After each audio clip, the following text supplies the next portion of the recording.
right? So, guys, I say all that to say this: there's a history to why Black Americans, Black people in America, are the poorest people in America. There's a long history that is intertwined and wrapped up in racism. Slavery happened from 1619 to 1865. It was illegal for Black people to own property, and it was illegal for Black people to be paid. Although you had some slaves that were, paid a stipend, 99.9% of all slaves weren't paid wages, right? Like they should have been. And so that's almost 250 years of a system, a built-in system that was specifically designed to keep money out of Black people's hands and to keep Black people as the main producers to enrich somebody else, the larger majority, right? The whole point of slavery was to enrich people that were not Black.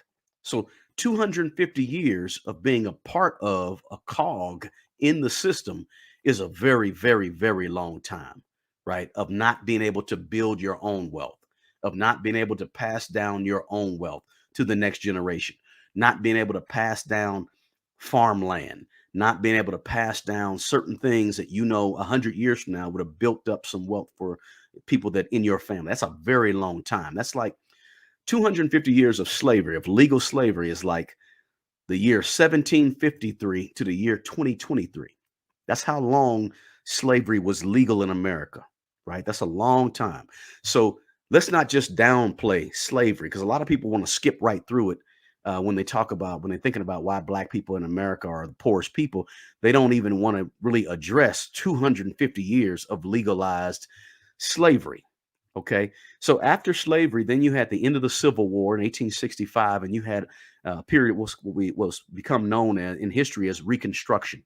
And during the period of Reconstruction, which was about a 9 or 10 year period right after 1865, where Blacks were given rights, right? The books changed, the legal, all the laws, not a lot of the laws changed, and Blacks now had the right, the opportunity to own land, the opportunity to get educated legally, the opportunity to make wages and make better wages, not on par with their counterparts, but still a little bit better, obviously, than they were paid as slaves. And so Blacks took advantage of this time frame, and they built, created, produced.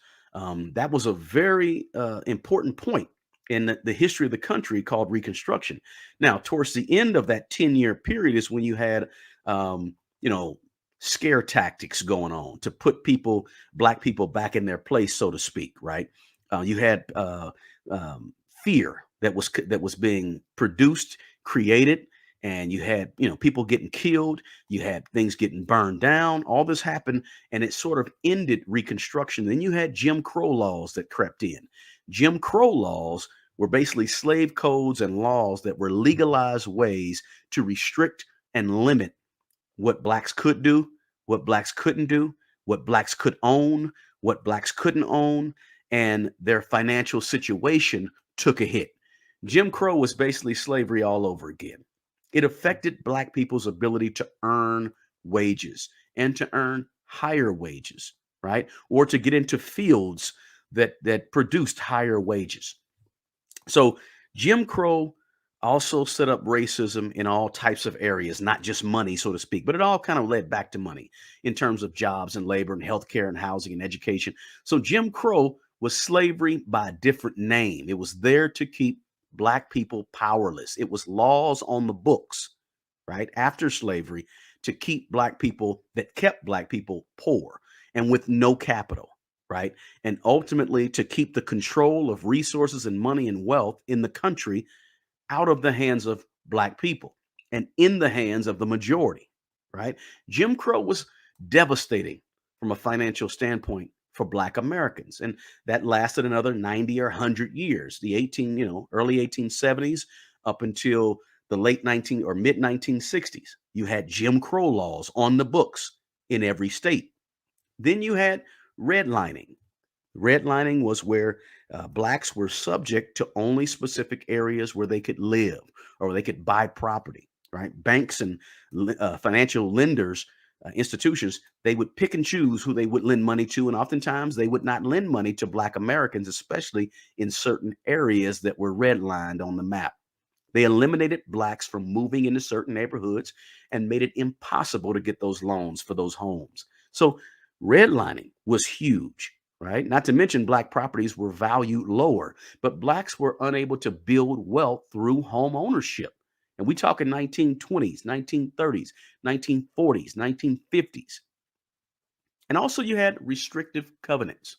Now, restrictive covenants were set up in many neighborhoods in larger cities where their homeowner association, they were codes that kept blacks out of certain neighborhoods, right? So you had redlining and you had restrictive covenants going on at the same time, right? So those things didn't end until the 1960s. Some restrictive covenants didn't end until the 80s and 90s, right? So you had, then after that, you had mass incarceration where blacks were unfairly given harsher sentences and penalties.